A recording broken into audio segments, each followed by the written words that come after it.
Hello दोस्तों, मेरा नाम है धीरेन्द्र सिंह और आप सभी का स्वागत है आपके अपने चैनल पे। आज की हम इस वीडियो में बात करेंगे कि कैसे आप एक अच्छी स्ट्रैटेजी बना सकते हो जिससे आप एग्ज़ाम को अप्रोच कर सको। किसी भी एग्ज़ाम को कैसे अप्रोच करना है आपने, उसकी क्या स्ट्रैटेजी होनी चाहिए, पढ़ने की आपकी स्ट्रैटेजी क्या होनी चाहिए, मैं आज आप उसके ऊपर बात करने वाला हूँ। ऐसी मैंने बहुत सारी वीडियो बना रखी है जिसमें आपकी लिखने की क्या स्ट्रैटेजी होनी चाहिए, एग्ज़ाम में कैसे लिखा जाए, उसके ऊपर कैसे मतलब कैसे लिखा जाए उसकी मैं वो सारी वीडियोस बहुत सारी बना रखी है। और भी वीडियोस बनाते रहोगे उसके ऊपर, लेकिन आज हम बात करेंगे कि उससे पहले की लिखना तो बाद में है, लेकिन पढ़ना कैसे है, स्ट्रेटेजी क्या होनी चाहिए पढ़ने की, कैसे एक एग्ज़ाम को किसी भी अपने अप्रोच किया जाए। सो ये एक जनरल वीडियो होगी जिससे कोई भी बंदा कर सकता है, लेकिन स्पेशली ये बीकॉम के लिए होने वाली है, स्पेशली ग्रेजुएशन के लिए होने वाली है। तो अगर हम बात करें स्ट्रेटेजी की, तो स्ट्रेटेजी कुछ ऐसे बननी चाहिए कि आपको कम पढ़ना पड़े लेकिन मार्क्स ज़्यादा आ जाए। यही सबसे सक्सेसफुल स्ट्रेटेजी होगी, ना कि आपको बहुत ज़्यादा पढ़ना पड़े और उसके बाद मार्क्स आ भी जाए तो कोई दिक्कत वाली बात नहीं है उसमें। लेकिन स्ट्रेटेजी तो उसे कहेंगे ना कि आपको बहुत ही कम एफर्ट डालना पड़े बट रिजल्ट ज़्यादा है। तो वो कैसे हो सकता है, वो आज हम बात करेंगे। तो स्टार्ट करते हैं। सबसे पहले तो आपको बता दूं कि अगर आप ग्रेजुएशन में हो तो सिंपल सी वहाँ तो स्ट्रेटेजी होती है। आपको कुछ भी नहीं करना होता, या तो आप किसी अपने सीनियर से पूछ लो। सबसे पहला तरीका मैं आपको बता रहा हूँ, जो कि सबसे बढ़िया तरीका भी है। कोई भी बंदा जो उस ग्रेजुएशन में पास हो चुका है उससे पहले आप पूछ लो कि क्या सिस्टम है वहाँ का, मतलब कैसे पढ़ाई करनी होती है वहाँ पर, किस तरीके की वहाँ पर मतलब वहाँ पर कोई ज़्यादा बैक तो नहीं आती, कैसे एग्ज़ाम में लिखा था वहाँ पर और कैसे तैयारी करी थी, सारी चीज़ें वो आपको बता सकता है अच्छे से। उससे उससे बढ़िया कोई आपको बता नहीं सकता। ये पहला तरीका है कि सबसे बढ़िया तरीका है कि आप जो वो कर चुके हैं उससे जाके आप पूछ लो, वो आपको मिल जाएगी आराम से। अगर नहीं मिल सकते तो दूसरा तरीका क्या है। पहला तरीका तो सबसे ज़्यादा ज़रूरी है, वो आप कर के देखना जरूर, वही सबसे बढ़िया है, क्योंकि वो जो कर चुका है, वो आपके जो एग्ज़ाम में पास हो चुका है, जो बीकॉम कर चुका है, अगर आप उससे जाके पूछोगे तो वो आपको अच्छे से गाइड कर सकता है। खासकर अगर वो बंदा जिसके ठीक ठाक मार्क्स आए हो तो वो आपको अच्छे से बता सकता है कि उसने कैसे तैयारी करी, और वो आपको बिल्कुल बड़े तरीके से गाइड करेगा। ना कि कोई ऐसा बंदा जिसने ग्रेजुएशन में एक अच्छे से करा भी नहीं है और वो आपको बता रहा है, या ग्रेजुएशन बहुत टाइम हो गया करे हुए, वो आपको अच्छे से बता रहा है, उसको पता ही नहीं है अभी क्या सिस्टम चल रहा है।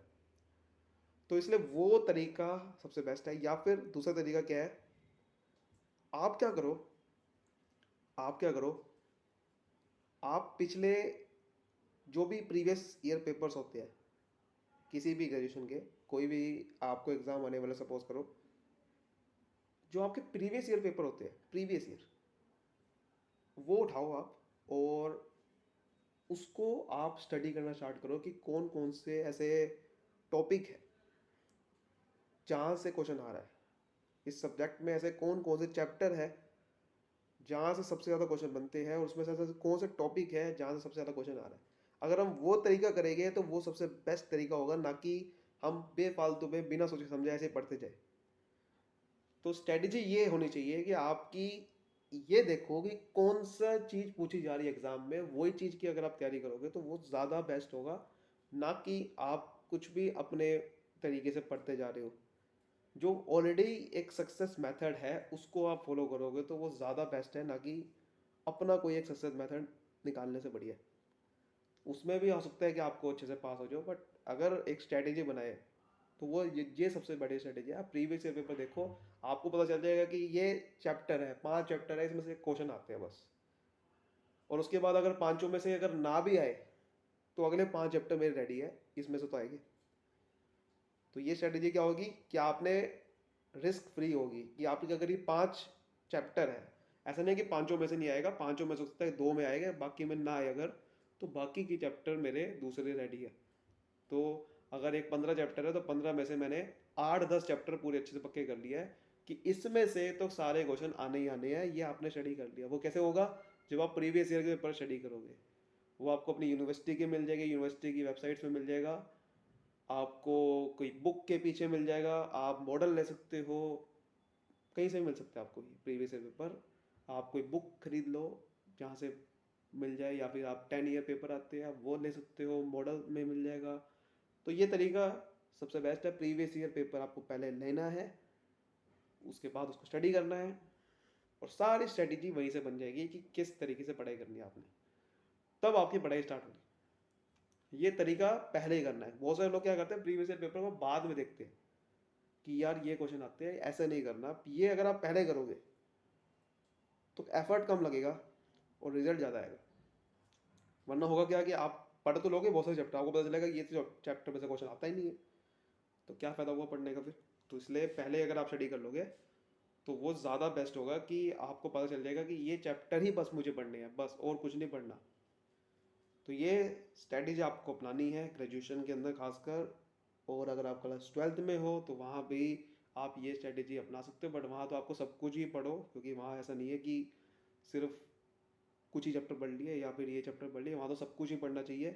तो आपको वहाँ पर ऐसा नहीं करना। वहाँ पर आपको आप क्या करना है, स्टडी कैसे करनी है उसकी कैसे स्ट्रैटेजी बननी चाहिए, आप कि स्टडी कैसे करें, कितना घंटा पढ़ना चाहिए या फिर कितना पढ़ना चाहिए, और कहाँ से पढ़ना चाहिए, सोर्स क्या होना चाहिए, ये सब चीज़ें क्या करें इसमें।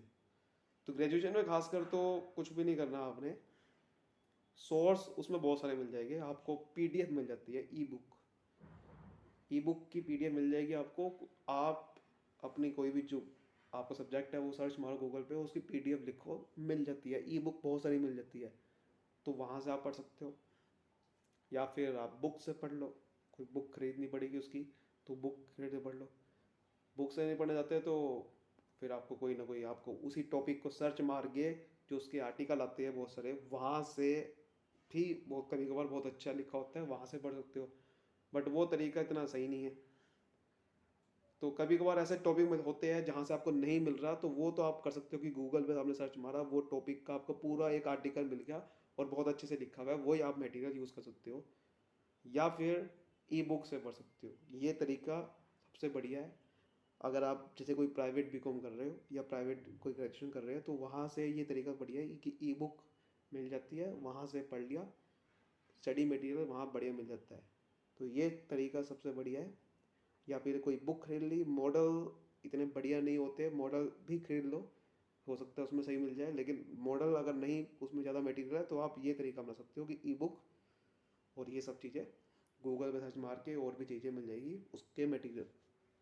ठीक है, तो ये तरीका है इसमें आपको करना है। और कितने घंटे पढ़ना चाहिए, अब क्या इसमें कोई तरीका नहीं है, ये तो सबका अलग अलग है। चाहे आप सुबह उठ के पढ़ो, चाहे रात को पढ़ो। अब देखो घंटे मैटर नहीं करते इसमें, कि हो सकता है कि आप कोई 3 घंटे में सब कुछ पढ़ लेता होगा, कोई किसी को 10 घंटे पढ़ने में लगते हो वो वाली चीज़ को। तो ऐसा कुछ नहीं है सिस्टम, ये कोई फिक्स नहीं है कि आपको कितने घंटे पढ़ना चाहिए।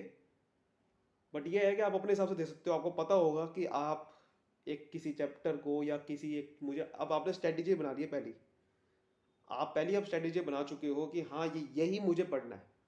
आपको पहले से पता है आपकी, आपको पता है ना कि यही मुझे पढ़ना है, तो आपके लिए आसान हो गया ना। आपको पता है कि बस अब मुझे ये चैप्टर पढ़ना है, पहले मैं ये चैप्टर स्टार्ट करूंगा।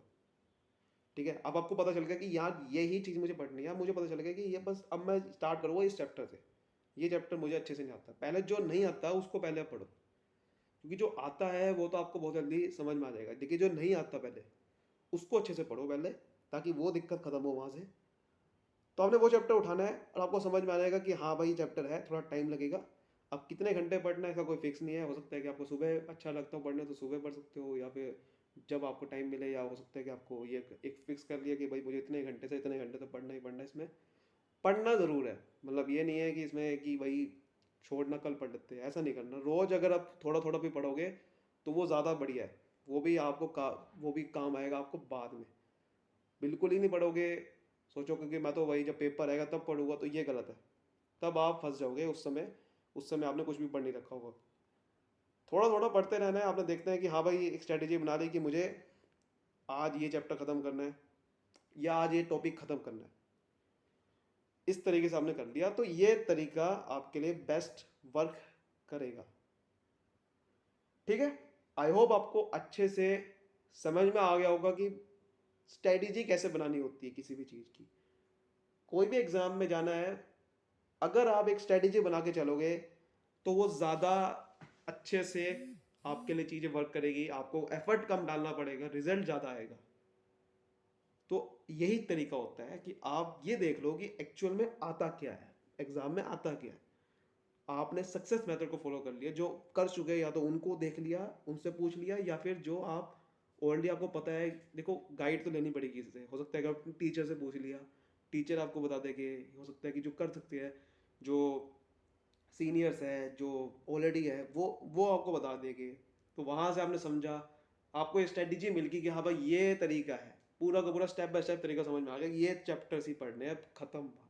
अब आपको समझ में आया कि हाँ यार, ये इसमें से पहले तो मैं यहाँ से स्टार्ट करूँगा क्योंकि ये मुझे नहीं आता। फिर वहाँ से आपने पढ़ना स्टार्ट किया और एक तरीके से सिस्टमेटिक तरीके से आप आगे बढ़ गए, और आपको एंड में जब आपके पेपर आएंगे तो आप पूरा कॉन्फिडेंट तरीके जाओगे, अगर आपको पता होगा कि भाई मेरे को सब कुछ पहले से आता है, आपको सिर्फ रिविजन करना होगा।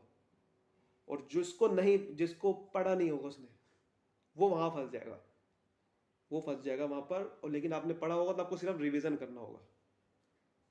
तो ये तरीका अपनाओ, बहुत ज़बरदस्त आपके लिए चीज़ें वर्क करेगी।